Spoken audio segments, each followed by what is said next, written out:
Salut les amis, donc là on commence avec des tacs qui passent vachement bien, ça fait plaisir quand ça passe comme ça. Le test juste après, vous inquiétez pas. Là il y avait 16 nœuds je crois, quelque chose comme ça. Et le test a été fait, le test de la planche a été fait sur une autre session, là c'était la session 151. Du coup c'est parti, on rentre dans le vif du sujet. Alors là c'est une F1 Rocket S V3 qui fait 80 litres. Donc c'est la première fois que je monte sur cette planche et dessous il y a un Reading Flying Attendant V1 de 1800 cm².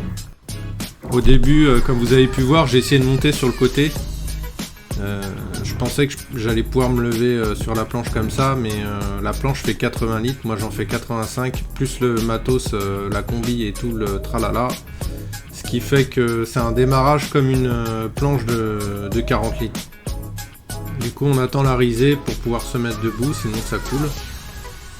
Et une fois qu'on a un peu de vitesse, ensuite on arrive à arracher avec ce foil là d'ailleurs, qui est vraiment sympa.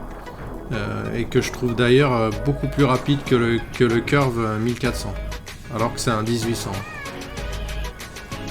De mémoire, je crois que la personne qui a aidé à faire ce foil, c'est le créateur du foil Allure aussi.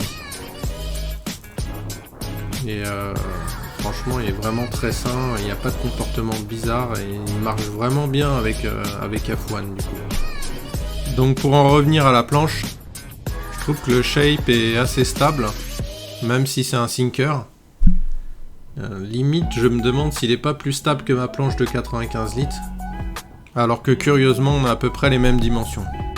Mais il y a des bevels, je sais pas si ça aide à la stabilité, mais il y a forcément quelque chose. Et au niveau des manœuvres, sinon j'ai trouvé la planche très sympa également. On sent quand même le gain par rapport à une grosse planche. Si je me rappelle bien, sur cette session, les rafales étaient autour de 18 nœuds. Là, j'ai eu un peu du mal à la faire décoller, mais ça se passe quand même relativement bien. La légèreté de la planche fait que ça s'arrache quand même assez vite de l'eau, quoi.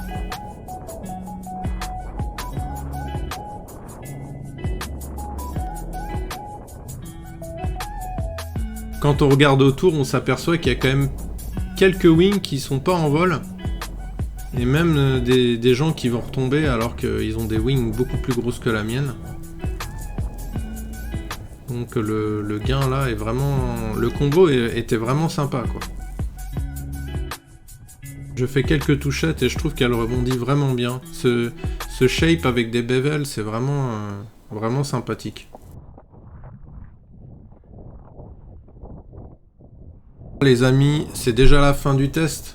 J'espère que vous avez apprécié la vidéo. Si c'est le cas, vous savez ce qu'il faut faire. Si c'est pas le cas, vous savez aussi ce qu'il faut faire. Je vous dis à la prochaine.